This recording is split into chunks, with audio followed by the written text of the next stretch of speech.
Today we're covering the concept of relational databases using Python. Relational databases are essentially tables defined in or defined within categories that are then grouped together in some kind of relationship in a way that defines how they relate to each other. And these categories, of course, then create tables where data can be found. The primary way in which relational databases can be searched or understood is using the language of SQL. This is basically a kind of scripting language that's created to help find, and define relations within tables.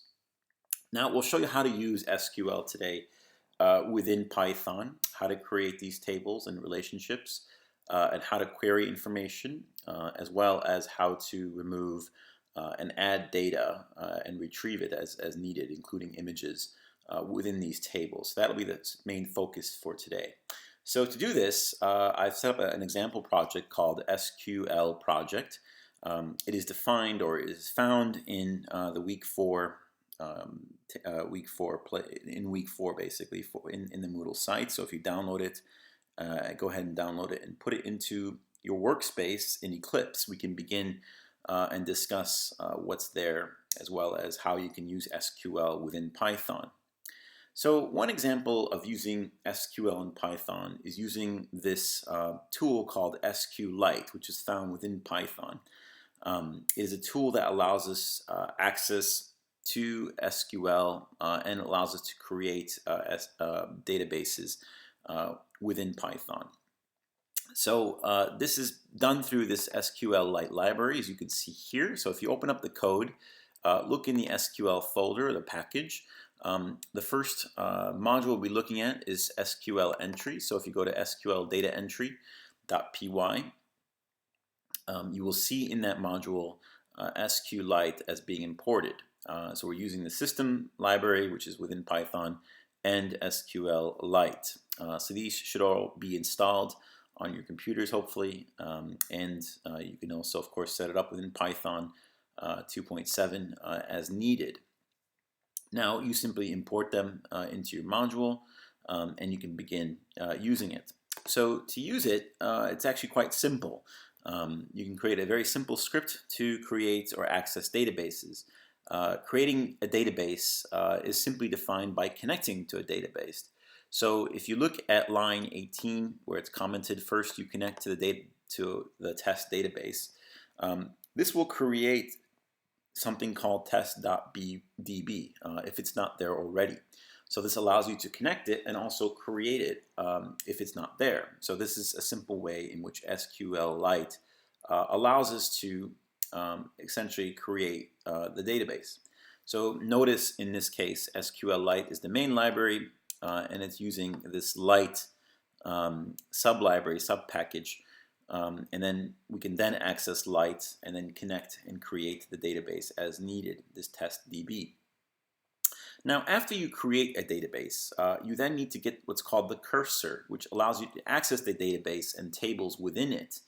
Again, we could also then create these tables as needed. It's not about just access, but also creating them if they're not there already.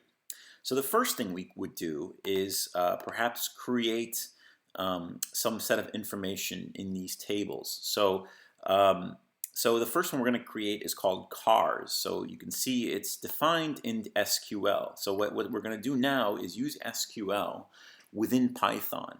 And the way that's done in SQLite is through a script within a string.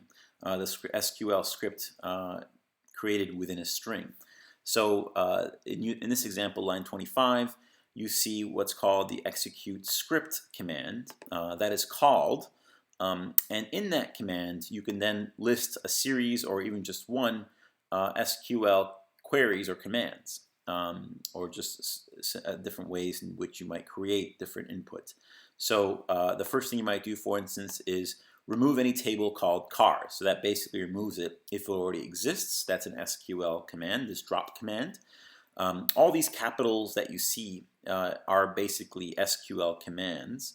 So create table is a command to create a table. We're defining it as cars. And then within that, you will see this parentheses and a list of other information. These are basically information that tells us what will be contained in that table called cars. So the ID, the int, the name, the text, or excuse me, it'll be an ID with a value of integer. So this is telling you that it's creating a table called cars, which has an ID. The second part of that input is the type of input. That is it an integer? Is it a text? In this case, it's an integer, int, capitalized. Name is capitalized as text, so it's saying that the category name or that the data entry name will be a text. The price will be an integer, if you look at that, int next to price. And image will be blob, B-L-O-B, capitalized. So what's happening here is you're creating a table called cars. Cars has the following sets of values or categories within this table, and these are basically ID, price, image, and name. And all these are defined by types of inputs. These inputs, the types of inputs, are defined in these capital letters through integer, text, and blob in this case. Okay, so these set of commands allow you to create a table and insert different kinds of values within them in these categories or information that you have defined within these tables. So you'll see in the next set of lines we're inputting values that fit these following different values or value categories.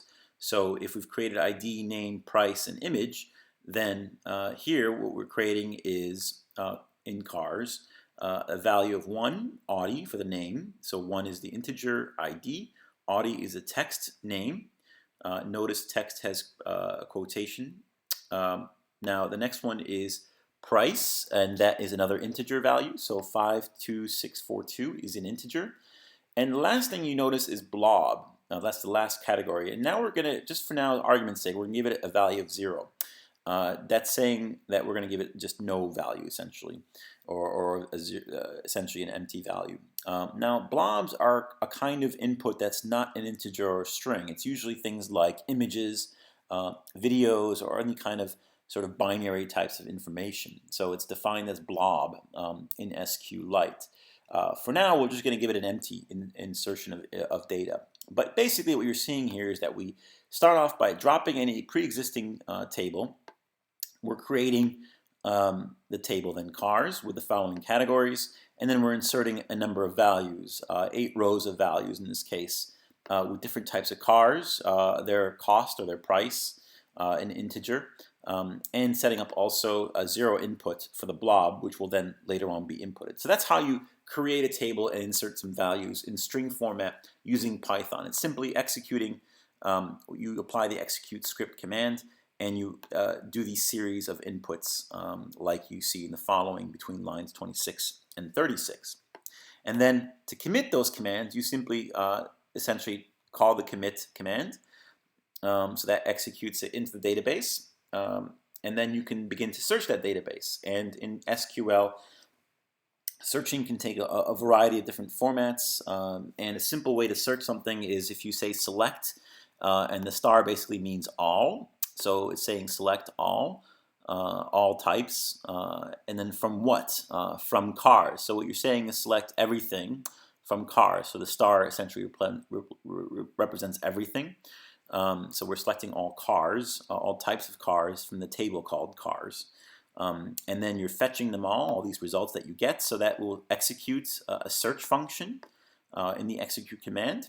Then you fetch those results in the fetch all command, which returns the rows that have fit this particular query, this select query that you have in line 42.